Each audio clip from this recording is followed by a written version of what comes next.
today's really all about hearing from consumers their stories, and particularly their experience with credit. We're doing a lot of work on credit at the FCA. We've got a huge amount of data, but there's no substitute also for hearing directly from consumers about their experiences and frankly hearing the good things and the not so good things.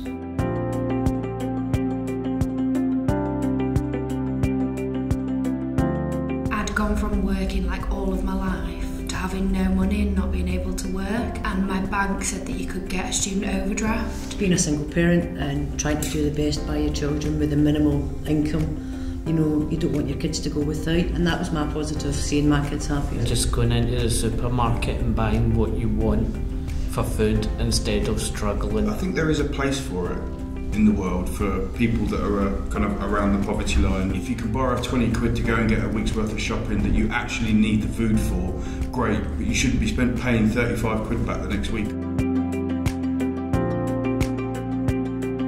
Any of the companies that we dealt with, when we went to them for help, you know, when it got too much, they weren't there, you know, to support the customer, to help the customer. They didn't care. And I was never getting out of my overdraft. I was just naive. I was just walking into it without realising about like all the interest and the fees and things like that. It really affected my mental health and my self-esteem. On online email reminders, if I was even a day late, that I was getting a reminder, you need to pay this now or legal action will be taken.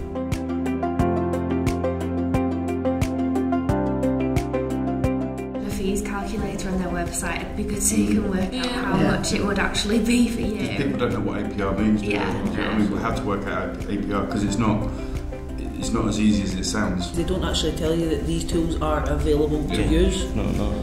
They make it so you don't know that until it's too late. Maybe more advertising of like places that you can get it cheaper, so it's not as much interest back. I think the eligibility criteria needs to be a lot higher, you know, to stop people that can't afford it, you know, being able to get the credit in the first place. In Glasgow we've got loans for people that are on low incomes or unemployed and it's a lower rate of interest given back, so it's much better than a doorstop loan. We're aiming to do two things really, one of which is, frankly, there are aspects of high cost credit which we've either already changed or think probably will need to change. But secondly, this is the really important part also, is to ensure that in this country people do have access to credit on terms that really are appropriate and acceptable.